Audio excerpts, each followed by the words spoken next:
Hi friends, எல்லாருக்கும் வணக்கம். இன்னைக்கு நம்ம சேனல்ல ஸ்ட்ரீட் ஸ்டைல் மசாலா பூரி எப்படி செய்யறதுன்னு பார்க்கலாம். இதுக்கு 1 கப் பட்டாணியை ஓவர் நைட் ஊற வச்சுக்கோங்க. இது ஒரு பிரஷர் குக்கர்ல சேர்த்துட்டு இது கூட 2 உருளைக்கிழங்கு தோல் சீவி சும்மா ரஃப்பா சாப் பண்ணி சேர்த்துக்கோங்க. இதுக்கு தேவையான அளவு உப்பு, அப்புறமா இது மூழ்கிற அளவுக்கு தண்ணி சேர்த்துக்கோங்க.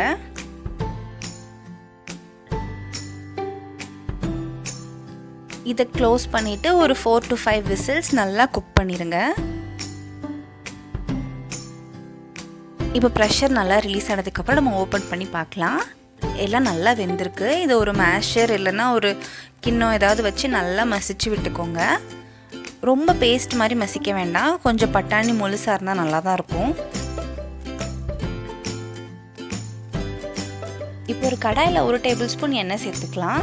இது கூட 6 பல் பூண்டு, அப்புறம் ஒரு சின்ன துண்டு இஞ்சி சேர்த்துக்கோங்க.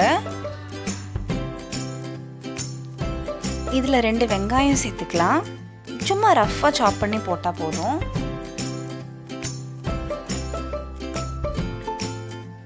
வெங்காயம் நல்லா வதங்கி அது கொஞ்சம் கண்ணாடி மாதிரி ஆனதுக்கப்புறம் இதில் 2 தக்காளி சேர்த்துக்கலாம்.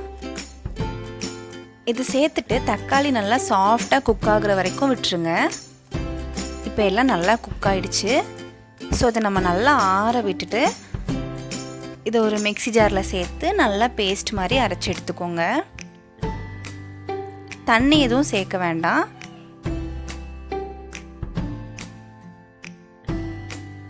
இந்த மாதிரி நல்லா கிரைண்ட் பண்ணி வச்சுக்கோங்க. இப்போ ஒரு கடாயில் 2 டேபிள் ஸ்பூன் எண்ணெய் சேர்த்துக்கலாம். இது கூட நம்ம அரைச்சி வச்சுருந்த பேஸ்ட்டை சேர்த்துக்கோங்க.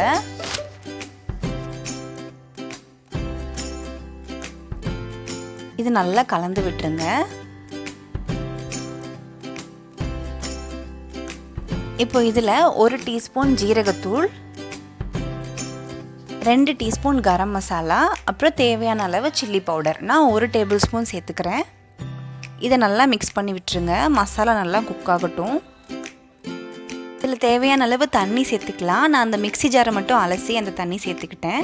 அப்புறம் தேவையான அளவு உப்பு சேர்த்துக்கலாம். இது எல்லாத்தையும் நல்லா மிக்ஸ் பண்ணி விட்டுருங்க. இப்போது இது லேசாக கொதிக்க ஆரம்பிச்சதுக்கப்புறம் நம்ம எடுத்து வச்சுருக்கிற பட்டாணி அண்ட் உருளைக்கிழங்கு அதை 2யும் சேர்த்துக்கலாம். சேர்த்து நல்லா மிக்ஸ் பண்ணி விட்டுருங்க.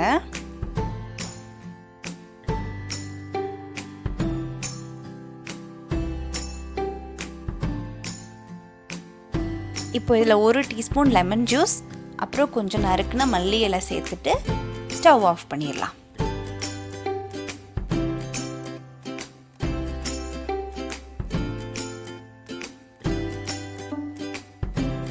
இன்றைக்கி நான் அமேசானில் வாங்கின பானிபூரி பப்பாட் எடுத்துக்கிறேன். இதுக்கு பதிலாக நம்ம நார்மலாக வீட்டில் செய்கிற பூரியை நல்லா கிறிஸ்பாக ஃப்ரை பண்ணி எடுத்துக்கோங்க.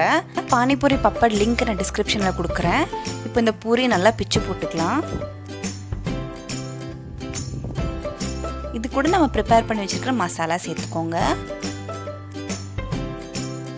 இது மேலே கொஞ்சம் ஃபைனாக சாப் பண்ண வெங்காயமும் கொஞ்சம் மல்லி இலையும் சேர்த்துக்கோங்க.